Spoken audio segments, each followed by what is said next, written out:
start with this exhibition? It started with Gerhard Richter, the German conceptual painter. He did a series of portraits in 1972 called 48 Portraits, and they were of famous German men. And Gerhard Richter has been a big influence on me, especially in terms of not confining himself to any one style, which I find very exciting. And it allows one to kind of get away from being confined, and also it kind of it allows you to kind of question not just art but yourself. So he's been very important. So I wanted to make a response to his series of portraits. So I did 48 portraits of God, and one of them is this painting, which is God as 48 portraits. So this painting arrived from Gerhard Richter. Yeah, this is directly taken from a photo of an installation of his series of 48 portraits. Mm-hmm. I guess the next question is why God? Right.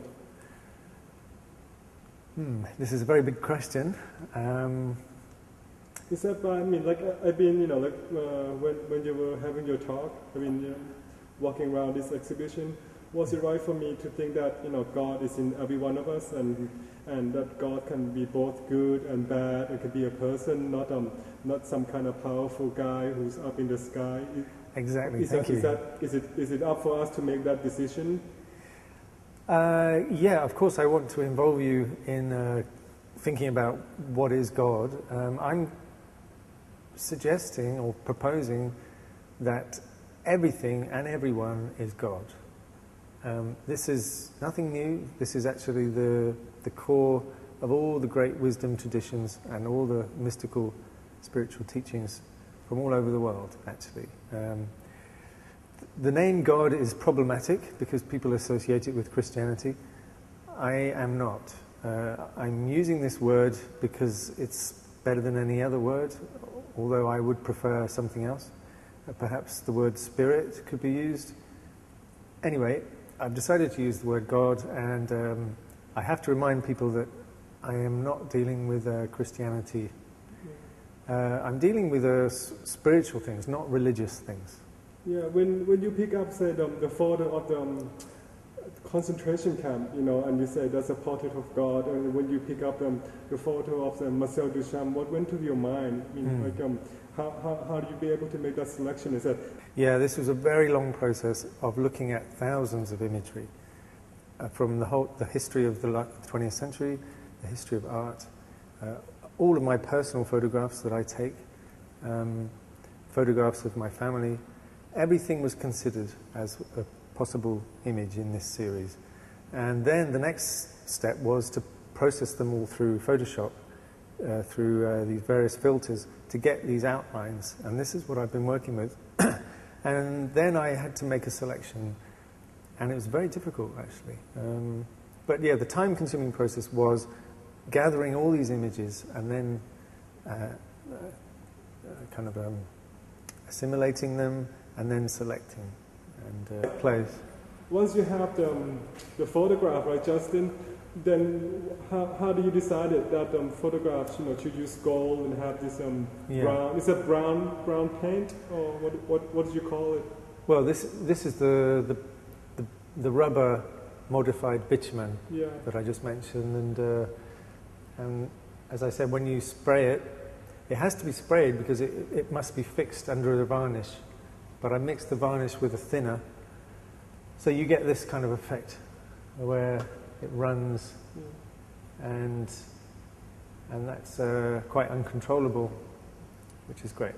So anyway, the ground is gold. It's a spirit-based household paint, and it had to be gold because the subject matter I'm dealing with, God. It's the ground of being. It's sacred. It's divine. Oh, so the ground of being is gold, right? Yeah. Yeah. I mean, is that reference from books or from somewhere?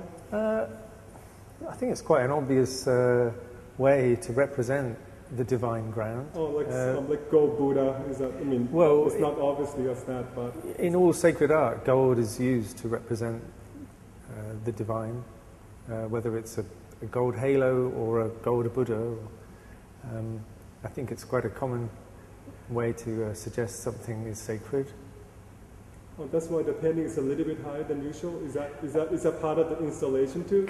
Kind of, but also for a little bit. Yeah, but also for the lighting, so you get the shine of the gold. They had to be up, you see, to get the right angle.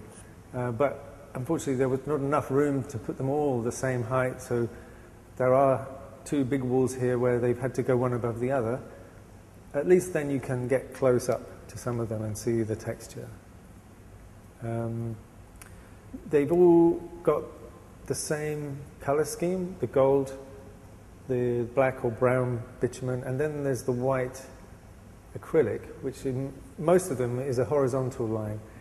But again, it's a very quickly poured line of paint that I cannot anticipate how it will run or dry. But in most of them, they go through the head of the subject to suggest something mental, some conscious stream that is flowing through all of them and that somehow connects us. Because that is where God manifests. It's our awareness, our basic, pristine, intrinsic awareness, which is very familiar to Buddhist teachings.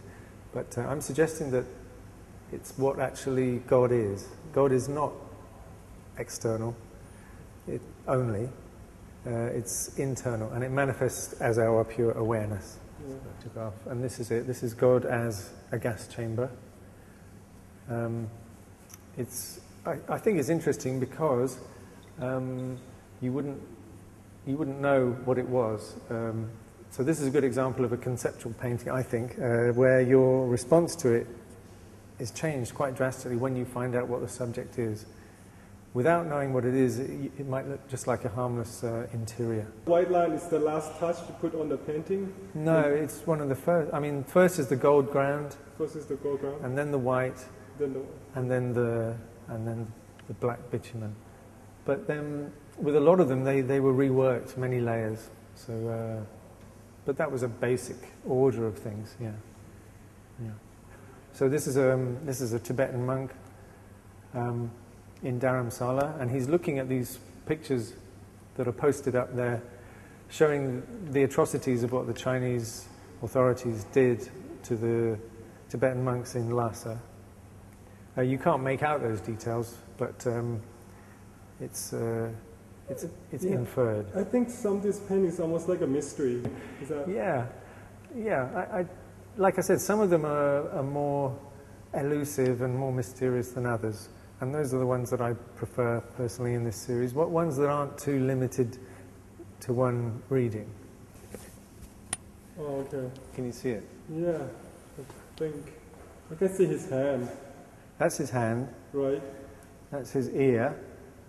Right. That's the top of his head. Oh, okay. That's the back of his head. Oh, okay. Now I got it. Okay. Yeah. So this is the famous photograph in the Bangkok Post of Thaksin when he steps off the plane and he kisses Thai ground. But I quite like this one because it's difficult for people to see this initially. I have to point it out to most people, which is I like that. It's like suddenly you see it and then it's like, yeah, like when you see yourself in the reflection of a window and you didn't realize it was you for a while.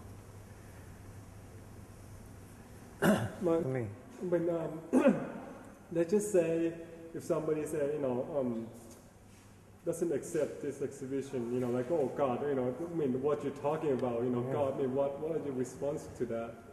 Great. I'd like to talk to them. I mean, I've been making these paintings in my studio. I've had very little feedback.